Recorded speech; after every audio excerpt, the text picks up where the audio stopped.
Terima kasih Tuhan Yesus untuk kasih setiamu, untuk anugerah-Mu Tuhan. Terima kasih Bapa. Ku yakin saat Kau berfirman, ku menang saat Kau bertindak. Hidupku hanya ditentukan oleh perkataanmu. Ku aman karena Kau menjaga. Ku kuat karena Kau menopang.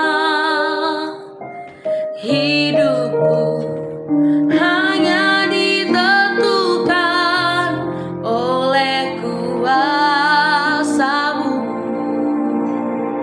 Bagi Tuhan tak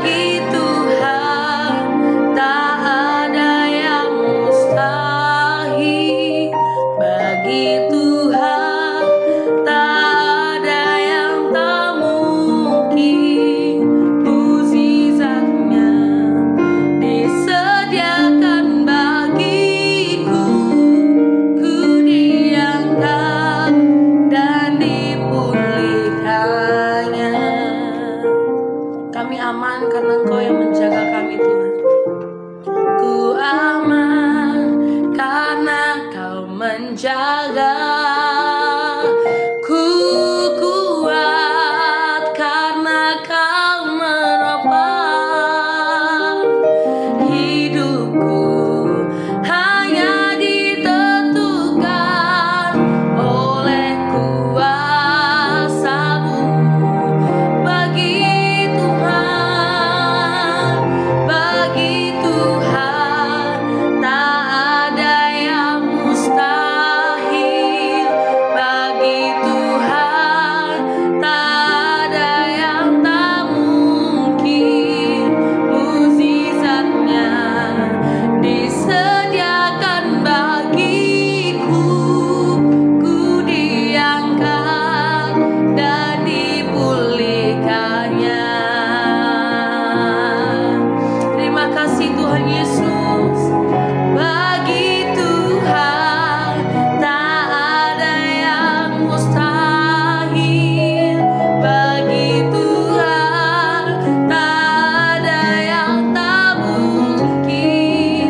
Mukjizatnya disediakan bagiku. Ku diangkat dan dipulihkannya.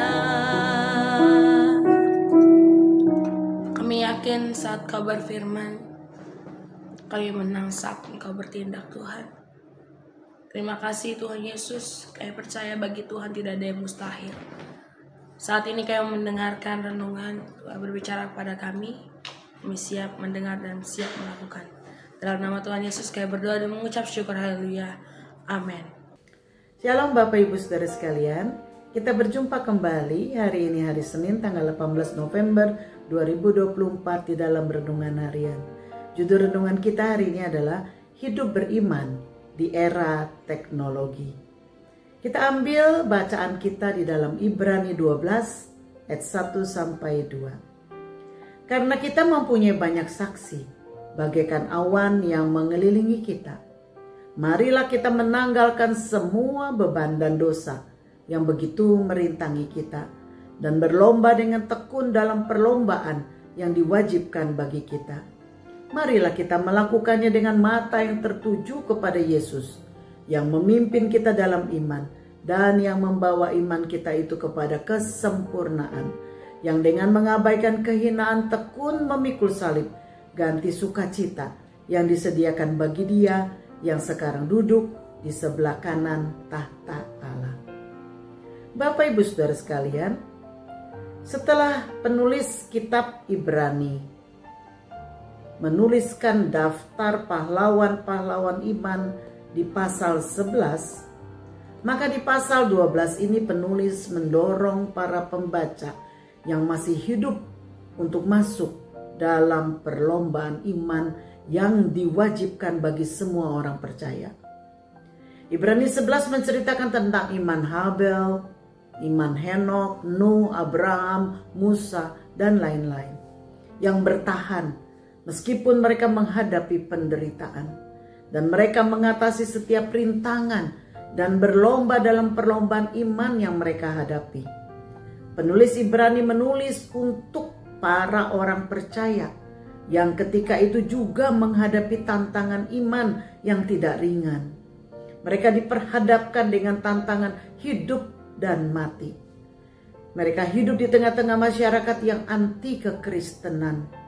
Dan firman Tuhan tetap relevan di segala zaman, saudara.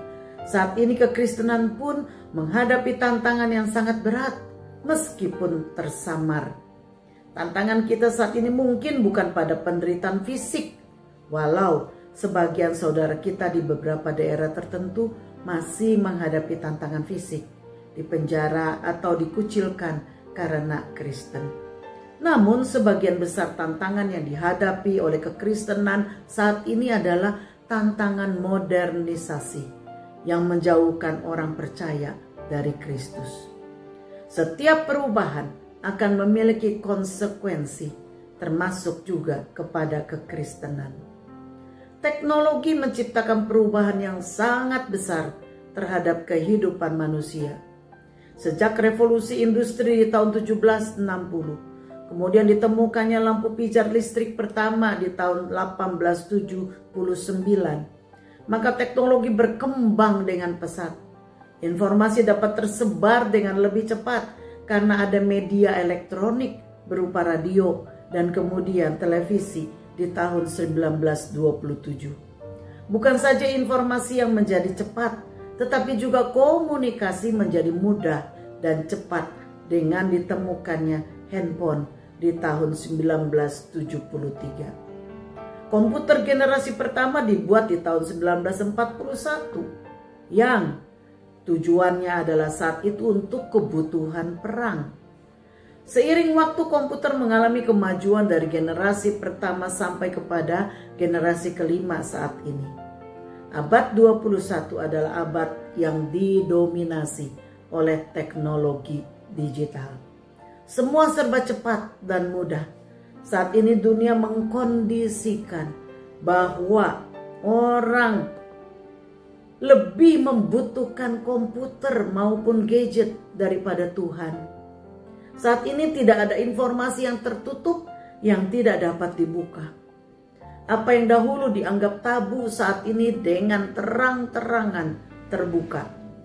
Pemahaman-pemahaman yang bertentangan dengan firman Tuhan terus disiarkan melalui berbagai media, sehingga apa yang terus-menerus dikemukakan akan dianggap sebagai kebenaran. Agama menjadi minor dan bahkan di banyak tempat sudah ditinggalkan. Situasi dan kondisi saat ini mirip seperti yang digambarkan pada ketika zaman Nuh. Mereka tidak mempedulikan Tuhan, hidup untuk kesenangan tubuh saja. Inilah kondisi yang dihadapi oleh anak-anak Tuhan di era teknologi saat ini. Iman dipertaruhkan. Dengan kemajuan teknologi menjauhkan orang Kristen dari persekutuan sesama umat Tuhan, karena banyak orang yang lebih memilih ibadah sendiri melalui YouTube di rumah, di jalan atau dimanapun. Ibadah yang disiarkan melalui online memang baik untuk memperkenalkan Kristus kepada orang yang belum mengenal Kristus. Tetapi bagi umat Tuhan, ibadah haruslah berkomunitas. Seperti yang ditulis dalam Ibrani 10 ayat 25. Janganlah kita menjauhkan diri dari pertemuan-pertemuan ibadah kita, seperti dibiasakan oleh beberapa orang. Tetapi marilah kita saling menasihati dan semakin giat melakukannya menjelang hari Tuhan yang mendekat. Iblis tahu bahwa kekuatan Kristen adalah pada persekutuan, sebab di situ mereka akan saling menguatkan dan saling menopang. Tali 3 lembar tidak mudah diputuskan. Demikian Pengkhotbah 4 ayat 12 mengatakan. Melalui teknologi, maka iblis ingin mencegah orang untuk beribadah dalam persekutuan bersama anak-anak Tuhan, agar mereka lama-kelamaan menjadi lemah dan akan mudah diperdaya oleh tipu muslihat iblis. Ibrani 12 ayat 1-2 tetap relevan, memberikan pedoman bagaimana kita bisa tetap hidup beriman di era teknologi ini. Yang pertama, saudara, kita harus menanggalkan semua beban dan dosa yang merintangi kita. Beban bicara tentang kebiasaan buruk. Bisa itu hobi yang menjauhkanmu dari ibadah, atau kesenangan yang tidak baik, kebiasaan hedon, yaitu hidup nyaman dan lain-lain. Yang kedua, bagaimana kita bisa tetap hidup beriman? Berlomba dengan tekun. Perlombaan kita adalah seperti maraton, bukan sprint, saudara, karena membutuhkan ketekunan dan stamina yang terus-menerus. Tuhan berkata, hendaklah engkau setia sampai mati. Dalam Wahyu 2 ayat 10. Yang ketiga, saudara, bagaimana caranya agar kita bisa tetap hidup beriman di era teknologi ini? Menunjukkan pandangan kita kepada Yesus. Dengan kekuatan kita sendiri, tidak ada orang yang mampu bertahan sampai akhir. Sebab itu dalam pergumulan kita harus memusatkan pandangan kepada Yesus yang menjadi teladan bagi kita. Ia yang akan memimpin iman kita kepada kesempurnaan. Mari saudara, kita berdoa. Haleluya. Kami bersyukur Tuhan untuk firman-Mu pada hari ini. Meskipun teknologi memberikan banyak kemajuan dan banyak hal yang berguna bagi kehidupan manusia, tetapi teknologi juga, jika kami tidak waspada, itu pun akan menjauhkan kami dari persekutuan dari Tuhan sendiri. Sebab itu ya Bapa, tolonglah agar kami boleh senantiasa waspada dan terus memandang kepada Tuhan. Terus kami boleh praktekkan apa yang firman Tuhan katakan. Kami boleh berlomba dengan menanggalkan segala beban dan dosa yang begitu merintangi. Dan kami boleh memandang kepada Kristus yang adalah teladan bagi kami. Dan kami boleh berlomba dengan tekun, setia sampai kepada akhirnya.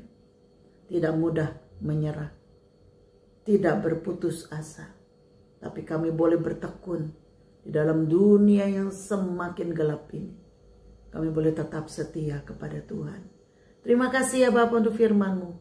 Biar teruslah firman-Mu berbicara bagi kami. Kuatkan yang lemah. Setiap lutut yang lemah, tangan yang lemah, Tuhan kuatkan. Terima kasih ya Yesus. Di dalam nama Yesus kami mengucap syukur dan berdoa. Haleluya. Amin. Kiranya Tuhan memberkati kita semua. Shalom.